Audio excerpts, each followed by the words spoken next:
علشان كذا يا صديقي يتعرض أكثر من 50,000 شخص حول العالم لعملية نصب واحتيال. إذا كنت عايش في نيويورك، حتى لو عشت في نيويورك كمشرد، فعندك فرصة 1% إنك تصبح مليونير. تصورون مع الناس ب$5 $3 عادي. هذا نصاب. في أمريكا يا صديقي سوي اللي تبغاه، ما حد يعرفك.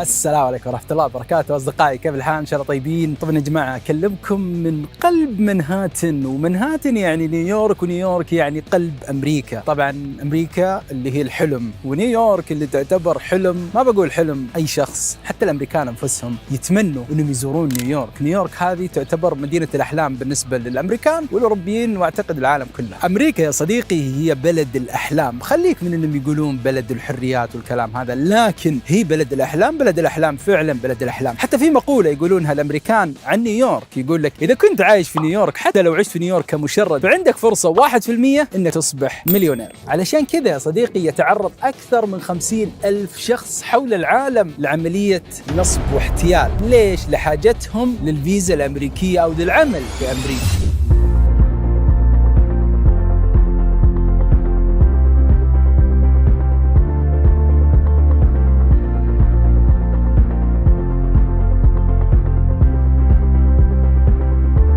علشان لا تتعرض للنصب والاحتيال يا صديقي، ما ينفع شخص يجيبك لأمريكا كعامل، ما ينفع. في حالات نادرة. أول شيء لازم يكون مجال العمل اللي بيجيبك فيه ما يكون موجود فيه شخص أمريكي يجيد العمل هذا. يعني واحد يبغى حلاق، في حلاقين في أمريكا، لازم يحط إعلان في الجريدة لمدة 3 شهور. خلال 3 شهور أي شخص يتقدم للوظيفة لازم يقبله، وإذا ما قبله يغرم. المهم يا صديقي في فرص نادرة وأشياء نادرة إنه ممكن يفتح مطعم عربي، مثلا أكلات عراقية، أكلات مصرية، أكلات يمنية، بس ينزل إعلان في الجريدة لمدة 3 شهور، يقول يا جماعة أنا نزلت إعلان وما في أحد تقدم للوظيفة هذه، فأنا أحتاج منكم فيزا عمل عشان أجيب شخص من الدولة الفلانية. في الحالة هذه يقدر يجيبك، غير كذا انسى الموضوع يا صديقي. طبعا تستغرب يا صديقي ليش أنا مسوي الفيديو والكلام اللي أنا جالس أقوله. طبعا أنا عشان أكون معكم صريح، تجيني طلبات على الانستغرام بالهبل: أبو منصور ساعدنا، كيف ندخل أمريكا، كيف أخذ فيزا، كيف أخذ تأشيرة، جيب لي طلب. يعني يا جماعة لو أنا إنسان نصاب أو لو تراسلوا شخص نصاب والله بيسركم، يمكن يكون ثروة. أمريكا هذه بتلقى فيها يا صديقي نصابين، خصوصا عرب. عادي ترى ممكن تلقى عربي، كنت أشوف العربي إنه شخص مقدس، كنت أقول واو عربي يتكلم زيي. لكن يا صديقي مع الوقت بتكتشف إنه للأسف بعض العرب، ما أقول كلهم، بعض العرب وهم نسبة قليلة نصابين، وممكن يستغلك، ما عنده مشكلة. أهم شيء فلوس، ياخذ فلوس. المشكلة صديقي في أمريكا إذا أنت نصاب ممكن تطلع مواهبك هنا درجة أولى، يعني تصير نصاب محترف وتكون ثروة عادي يعني. لكن في الأخير حرام، وين بتروح؟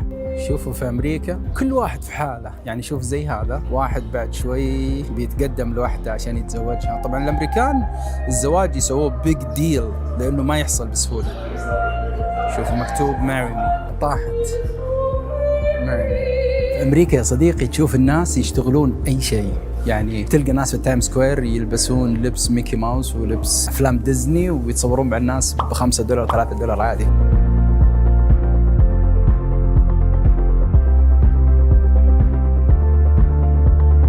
سنويا يا صديقي في أمريكا أكثر من 800,000 شخص يحصلوا على حق الإقامة الأمريكية اللي هي الجرين كارد. طبعا طريقة الحصول على الجرين كارد في أمريكا إما عن طريق الزواج أو اللجوء، واللجوء صعب جدا. يعني أول كان في سهولة، الحين طريقة اللجوء صعبة جدا وتطول جدا. أو إنك تحصل على عقد عمل، بعد كم سنة تأخذ الجرين كارد.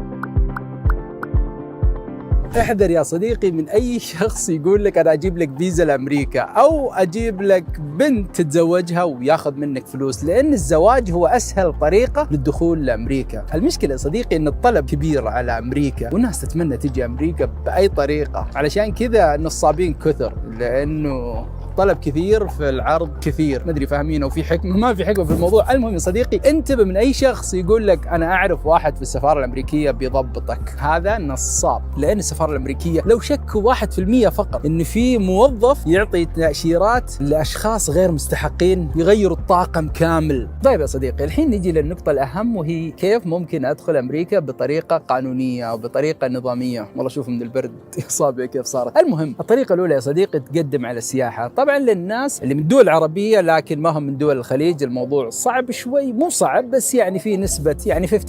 لكن سكان دول الخليج او مواطنين دول الخليج تقريبا نسبه القبول عندهم توصل ل 80-90%. لكن اللي ما يقدر ياخذ عن طريق السياحه، الطريقه الثانيه هي اضمن، اللي هي او اسهل شوي، فرصه قبولها تكون اعلى، اللي هي تجيب فيزا دراسه. تقدر تشوف لك يا صديقي عن طريق معهد او جامعه، نسبه القبول فيها اعلى شوي من السياحه، خصوصا للشباب اللي هم اقل من 26 سنه. الطريقه الثالثه يا صديقي انك تجيب فيزا عمل. فيزا عمل عاد ما اعرف هل عندك المهارات اللي تاهلك يعني بحيث انك تكون شخص مرغوب. المعاهد والجامعات في امريكا يا صديقي مليانه اوروبيين قبل العرب. الاوروبيين هذول يقدموا على الدراسه وبعدها يبحثوا عن عمل في امريكا ويشتغل ويدعم نفسه، والبنت تشوف لها رجل يتزوجها وتطلع منه اوراق جرين كارد وبعدها جنسيه، والولد نفس الشيء يشوف له بنت امريكيه يتزوجها تطلع له جرين كارد وبعدها جنسيه امريكيه. فالوضع يا صديقي لا تحسب انه فقط علينا احنا كعرب، لا يا صديقي، الوضع حتى الاوروبيين يا رجل يتمنوا امريكا وجنسيه. هذا من اول، كل ما يشوفني يهرب يروح بعيد ما اعرف ليش. وفي المقابل عندك اكثر من 900,000 شخص يحصل على الجنسيه الامريكيه كل سنه من جميع انحاء العالم. الصين والهند اكثر دولتين مواطنيها يحصلون على الجنسيه الامريكيه، عشان كذا الامريكان قالوا خلاص احنا كذا عندنا اكتفاء ذاتي من الهنود والصينيين، عشان كذا ما يعطوا الهنود والصينيين فيز بسهوله وشالوهم من قوائم اللوتري، الهند والصين نو مور. جماعة شوفوا كلب، قبل شوي كنت أصور جاي ينط جري من بعيد علي، أنا ما أعرف ليش كل ما أصور هنا يجيني كلب، والمشكلة عندي فوبيا، أخاف من الكلاب بشكل عام. المهم يا صديقي أبغى أقول لك يعني الجنسية الأمريكية اللي تحلم فيها يا صديقي، أبغى أوريك إذا جيت أمريكا وربك وفقك وتيسرت الأمور وبديت تحلم إنك تجهز أو تسوي الإمبراطورية الخاصة فيك في أمريكا، أبغى أوريك وش ينتظرك في أمريكا في حال حصولك على الجنسية الأمريكية. طبعا أنا هنا في السنترال بارك، لكن خلونا ننطلق إلى وين؟ إلى تايم سكوير. تايم سكوير المكان اللي الناس من جميع انحاء العالم يتمنوا ياخذوا صوره واحده في التايم سكوير. ابوريكم الامريكان مخبين هناك في التايم سكوير شيء كذا مرعب شوي، هو شكله عادي وشكله يبان فاني، الناس تروح تتصور هناك او تتصور معه او تصوره بس ما يعرفون ايش السالفه. المهم تعال صديقي، اذا حصلت على الجنسيه الامريكيه اوريك ايش ينتظرك، يعني ينتظرك شيء مو حلو.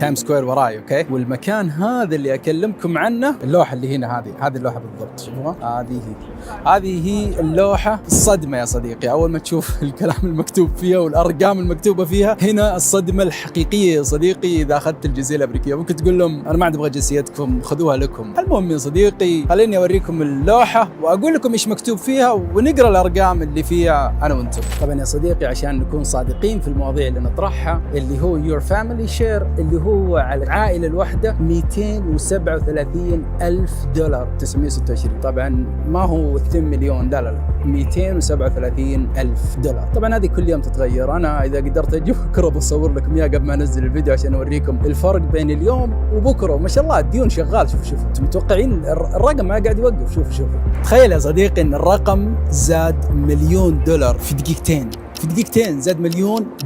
انت متخيل انت الحكومه دي ايش قاعده تسوي؟ انا ماني عارف. المهم يا صديقي لا تنسى يا صديقي اذا اخذت الجنسيه تحط الفيديو هذا والصوره هذه امام عينيك يا صديقي، لانه في يوم ما يا صديقي الحكومه الامريكيه بتقول لك انت شريك في هذا الوطن، لانك اذا اخذت الجنسيه الامريكيه او في حال حصولك على الجنسيه الامريكيه في بند يقول لك انت شريك في هذا الوطن، انت شريك في هذا الوطن. شفت هذا الوطن؟ وقتها يا صديقي يوم تاخذ الجنسيه ممكن يكون عليك 500,000 ممكن $1 مليون. مصيبه انه في عرب كثير ما يعرفون الشيء ذا، ولا يعرفون انه ديون امريكا بالرقم المهول هذا، وانه على الفرد الواحد تقريبا $250,000 او اكثر من $250,000 مليون.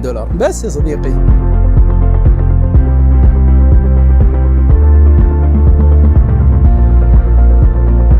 ولا الآن يا صديقي مرت 14 ساعة وجيت أنا للمكان هذا علشان أشوف كم زادت ديون أمريكا خلال 14 ساعة. شوفوا كم زادت. طبعا أنا ماني متذكر كم زادت بالضبط، لكن إنها بمعدل تقريبا مليون كل دقيقة. المهم بتشوفونه في الإخراج، بوريكم الرقم قبل وبعد. حتى المبلغ اللي هو على العائلة الواحدة زاد تقريبا 10,000 دولار. عموما يا صديقي يعني أمريكا اللي تسلف العالم ديونها كذا.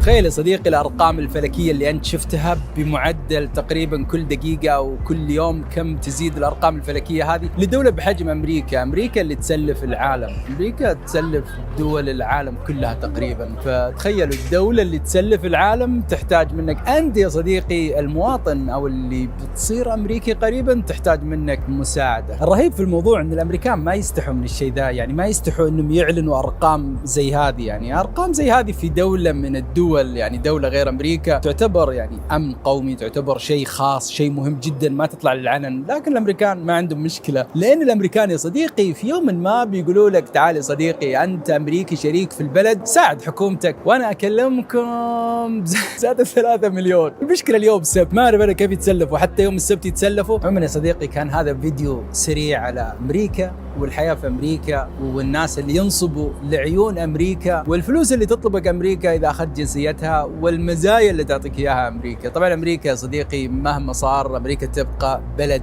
جميل جدا. يكفيك أنها دولة فيها جميع التضاريس. يعني إذا كنت في أمريكا ما يحتاج تسافر أي دولة، تنقل بين الولايات وأنت تستمتع حرفيا. تبغى برد تستمتع حرفيا، تبغى برد تبغى حر، تبغى صحاري، تبغى جبال، تبغى طبيعة، كل شيء موجود في دولة واحدة اللي هي أمريكا. أمريكا صديقي بلد الأحلام صديقي مهما قلنا، وحتى الرقم هذا لا يخوفك. يعني ما أعرف ممكن يوم ما تدفعه تساعد حكومة بلدك، بس ما أدري. عموما كان هذا فيديو اليوم، إن شاء الله يعجبكم. ترقبوا الفيديو القادم بيكون فيديو ألطف وأحسن، نفس الشيء عن أمريكا. بس إذا عجبكم الفيديو لا تنسوا لايك وشير واشتراك للي مو مشترك، وشوفكم إن شاء الله في الفيديو القادم. سلام.